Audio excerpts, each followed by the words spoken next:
Bonjour les chers collègues, aujourd'hui donc avec Saint-Paul, pour les employés communaux de la ville de Saint-Paul.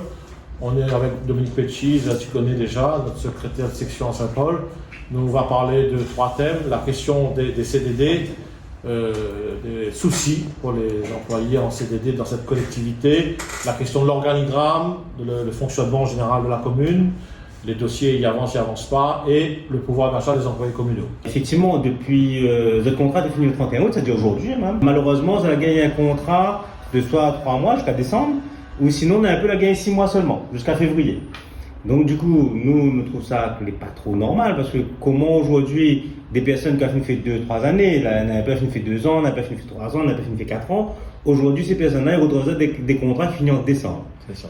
Donc nous trouvons qu'il n'est vraiment pas logique, parce que quand un contrat finit en décembre, là, le contrat est renouvelle, là, mais on ne connaît pas si ça va continuer à renouveler ou pas. Alors, nous y trouvons au SFPTA que les scandaleux, cette façon de faire. Nous ne pouvons pas aller dans un système de précarisation de l'emploi. Les gens, les collègues étaient 3 ans, 4 ans en CDD permanent, et tout d'un coup, ça 3 ans, tu as des contrats de 3 mois. Est-ce que le maire, le nouveau maire de Saint-Paul, est-ce qu'il veut revenir à des journaliers? Est-ce qu'il veut revenir à faire des quinzaines? C'est ça son stratégie à Saint-Paul?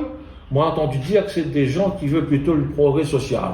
Moi, on n'a pas le sentiment qu'en mettant les gens 2 mois, 3 mois de contrat, ils avancent et font un progrès social. Donc, nous demandons à Emmanuel Séraphin de revoir un peu ses dossiers, de ne pas simplement faire des grandes déclarations, mais d'être concret.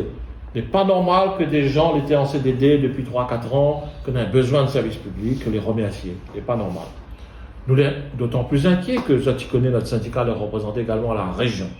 Et nous voit que Mme Bello, présidente de région, que moi j'ai cru comprendre qu'à un moment donné était bien à Saint-Paul aussi, elle y fait la même chose à la région, puisqu'elle a mis les agents de lycée, Dominique, vous l'êtes au courant également, 3 mois encore jusqu'en décembre. Donc, quelle est la politique en matière de ressources humaines, tant de Mme Bello à la région que de M. Séraphin à la commune de Saint-Paul?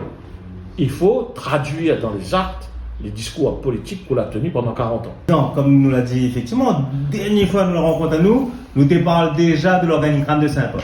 Aujourd'hui, effectivement, l'organigramme, il dirait le squelette est fait, mais nous n'avons toujours pas de nom, on n'a toujours pas personne que les dedans. Le maire a dit à nous, qu'on a rencontré à lui, que apparemment les directeurs, ils sembleraient être recrutés, mais jusqu'à présent, nous dans les services, nous ne voyons pas. Toujours la même chose, et ça, elle est vraiment inquiétant. La commune n'y avance pas. Nous peut dire ça, moi je pense que nous peut dire ça, sans faire de polémique, sans critiquer inutilement, donner le sentiment qu'on tire sur la commune de Saint-Paul, c'est pas le propos. C'est que les choses n'y avancent pas, le personnel, ils sont abandonnés, les dossiers n'y avancent pas, on a des cadres notamment, on m'a entendu dire que n'a pas grand-chose à faire, notamment dans les services techniques, dans les investissements et tout ça aussi. Voilà, c'est une collectivité qui avance pas. Il est souhaitable que le nouveau maire, il prend le problème à bras le corps. Alors, nous, en fait, du coup, nous avons l'impression que pareil, que quand on avait rencontré à l'époque Mme Bello, qui était maire de Saint-Paul, qu'elle avait dit à nous qu'effectivement, il s'augmente le ticket restaurant, qu'il s'est revalorisé les bas salaires, qu'il s'est mettre en place un plan de titularisation. Aujourd'hui, le nouveau maire, il dit à nous qu'il s'est tenir les engagements, mais il n'y a pas nous de date quand ça fait ça. L'éclair nous attend depuis longtemps, et à chaque fois, il pose à Zod la question, Zod n'est même pas capable de dire un calendrier.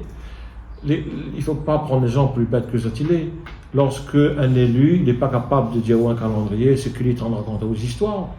Et donc, il ne faut pas raconter des histoires à la population, il ne faut pas raconter des histoires aux employés communaux, il ne faut pas raconter des histoires aux syndicats. Donc, tout ça n'est pas sérieux. Nous ne croyons plus en ces discours-là. Maintenant, il faut mettre sérieusement en place un planning, des dates et des dates d'effet, des dates d'application pour les mesures favorables au personnel.